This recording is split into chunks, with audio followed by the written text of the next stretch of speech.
ណែខ្ញុំសូមថ្វាយបង្គំព្រះពុទ្ធឧត្តមប្រសើរថ្លៃថ្លាបរិសុទ្ធម៉ត់ម៉ងគ្រប់អង្គសាស្តាជាអរហន្តាភ្លឺលើសអ្វីអ្វីខ្ញុំសូមវន្ទា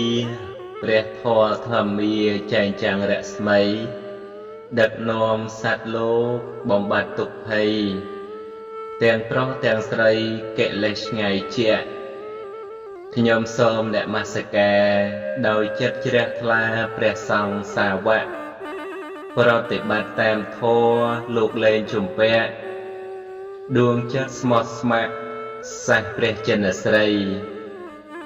ខ្ញុំសូមលំអរត្រៃល្អបរិសុទ្ធគុណកែវទាំង3ជាកែវនាំសាទឲ្យផុតទុក្ខភ័យដាក់សំពៅថ្មីដល់និព្វាននាយណានិព្វានជាឋានមួយឋានផុតទុក្ខព្រួយតែមិនងាយថ្កែនមិនងាយហៅលឺឬមើលឃើញបាន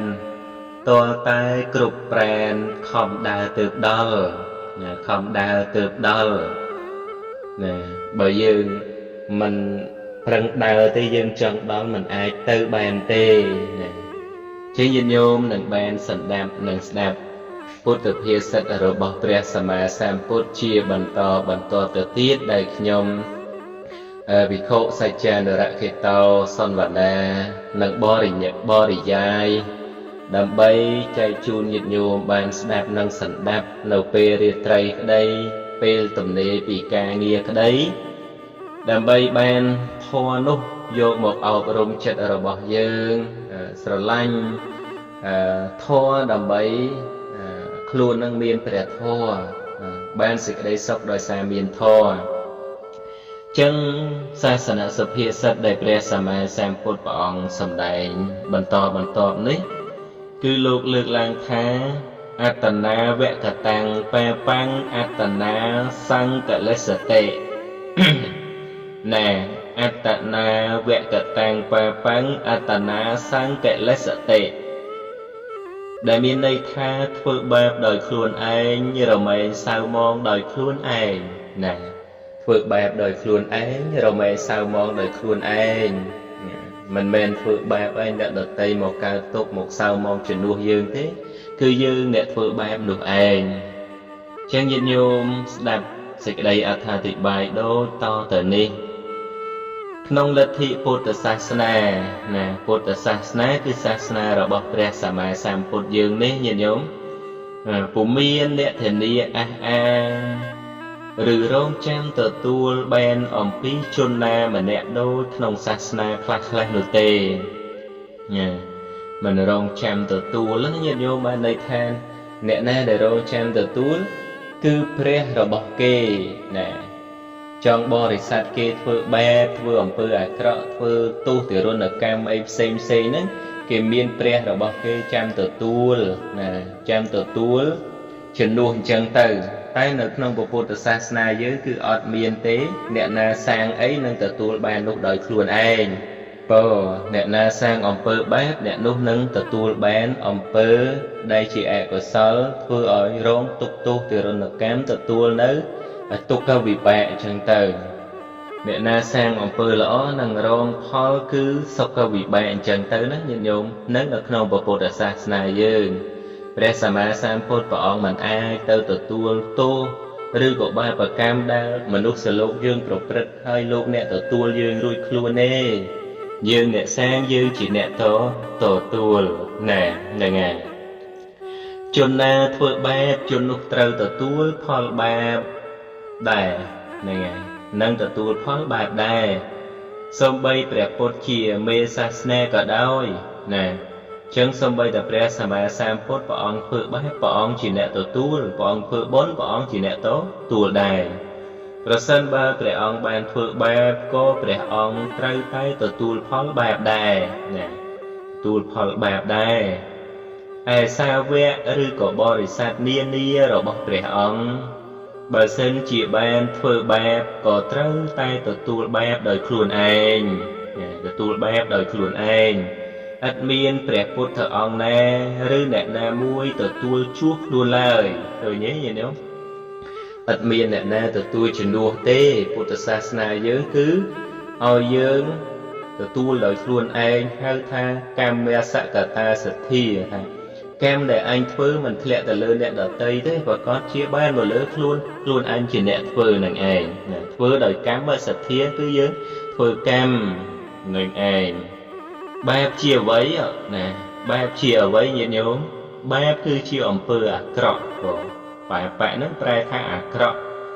ចាប់តាំងពីសម្លាប់សត្វជាដើមទៅដែលជាហេតុនាំឲ្យធ្លាក់ទៅក្នុងអបាយភូមិមាននរកប្រែតដែលជាឋានថោកទាបណាទាំងគឺឋានអបាយភូមិមាននរកប្រែតដែលរឆានអសូរកាយហ្នឹងគឺចាំបើកទ្វារសម្រាប់តែបុគ្គលដែលធ្វើអំពើអាក្រក់ទេហៅថាអំពើបែបម្យ៉ាងទៀតលោភៈទោសៈនិងមោហៈក៏ជាតួបាបដែរហ្នឹងហើយលោភៈសេចក្តីលោភលន់មិនចេះស្កប់មិនចេះស្គាល់ហ្នឹងក៏ជាតួបាបដែរទោសៈការបន្ទុះសារាយវង្វេងវង្វាន់ឆ្លុះប្រទេសបន្ទុះគ្នាទៅវិញទៅមកហ្នឹងក៏ជាតួបាបដែរមោហៈការវង្វេងវង្វាន់មិនស្គាល់ល្អមិនស្គាល់អាក្រក់មិនស្គាល់ខុសមិនស្គាល់ត្រូវហ្នឹងក៏ជាតួបាបដែរណាញាតិញោមក៏ជាតួបាបដែរព្រោះជាអកុសលមូលទាំង3នេះហ្នឹងហើយជាហេតុនាំឲ្យមនុស្សប្រព្រឹត្តអំពើបែបពោលគឺអំពើអកុសលផ្សេងមានការសម្លាប់សត្វឲ្យដាច់បង់ជីវិតការលួចទ្រព្យអ្នកដទៃដោយដៃខ្លួនឯងឬចូលដៃជើងរួមគំនិតណាឬចូលដៃជើងរួមគំនិតជាមួយគេឲ្យលួចក្តីហើយជួយបំបិទដានបំភាន់រឿងពិតឲ្យត្រឡប់ត្រលិនបាត់មុខមាត់ហ្នឹងហើយការលួចសែបកាមជាមួយកូនប្រពន្ធអ្នកដទៃដោយខុសច្បាប់ទម្លាប់ខុសច្បាប់ទម្លាប់អីហ្នឹងគេនិយាយពាក្យមិនពិតធ្វើឲ្យអ្នកដទៃខូចប្រយោជន៍និងការផឹកទឹកស្រវឹងផ្សេងណាជាហេតុនាំឲ្យវង្វេងស្មារតីរួចទៅប្រព្រឹត្តតាមតែអំពើចិត្តពៀលណាចិត្តល្ងងខ្លៅចិត្តមិនដឹងមិនយល់ហ្នឹងណាញាតិញោមបងសត្វតែជាអំពើបែបទាំងអស់ណាអ្នកណាធ្វើបែបអ្នកនោះត្រូវតែទទួលដោយខ្លួនឯងឃើញទេញាតិញោមទទួលដោយខ្លួនឯងកុំសង្ឃឹមថាមានអ្នកមកទទួលជំនួសឡើយអត់ទេនឹងកិច្ចរត់ទៅណាឬធ្វើយ៉ាងណាឲ្យរួចណាឬក៏ឲ្យអ្នកណាទទួលជំនួសខ្លួនពុំបានឡើយសុភាសិតនេះត្រូវនឹងបុរាណភាសិតខ្មែរយើងថាអ្នកណាស៊ីត្រូវតែឆ្អែតពោះអ្នកនោះណាហើយយើងអត់បានស៊ីផងយើងមិនឆ្អែតអ្នកដែលស៊ីបានគេឆ្អែតមិនមែនគេស៊ីហើយយើងអ្នកឆ្អែតទេបងឬអ្នកណាកាន់ភ្លើងត្រូវតែរលាកដៃអ្នកនោះវិញដែរញាតិញោមសិតតែបត់គួរពិចារណាដោយធម៌យើងមានធម៌សម្រាប់ពិចារណាកើតមកតនធម៌របស់ព្រះពុទ្ធសាសនារបស់ព្រះសម្មាសម្ពុទ្ធរបស់ព្រះចិនស្រីនៃយើងហើយបានស្គាល់ធម៌ស្គាល់គុណស្គាល់ទោសស្គាល់បាបស្គាល់បុណ្យស្គាល់ល្អស្គាល់អាក្រក់ស្គាល់ខ្មៅស្គាល់សជាដើមហ្នឹងយើងពិចារណាឃើញទៅគឺនឹងគឺជាធម៌ញាតិញោមហើយយើងយកធម៌អស់ទាំងនឹងមកពិចារណាហើយយើងអប់រំហ្នឹងហើយចឹងដូចលោកឧទាហរណ៍ចឹងថាយើងកាន់ភ្លើងយើងអ្នកក្តៅហើយមិនមែនអ្នកដែលមិនកាន់ភ្លើងក្តៅទេបងគឺដោយហេតុនេះហើយទើបព្រះពុទ្ធជាម្ចាស់ទ្រង់សម្ដែងថាអ្នកណាធ្វើបាបយកអ្នកនោះអ្នកណាធ្វើបាបណាញោមអ្នកនោះត្រូវតែ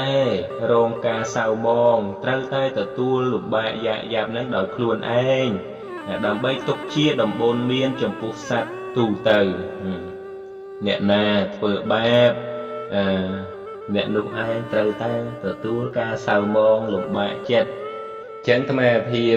អត់មានអីច្រើនតទៅទៀតទេញាតិញោមសង្ឃឹមថាញាតិញោមបានទទួលការបរិយាយរបស់ខ្ញុំកណ្ដាលអាត្មាភាពឲ្យបានជាប្រយោជន៍ពិចារណាដំបូន្មានតកូនតចៅចែកញាតិមិត្តអីបានយល់ពធទៅគឺ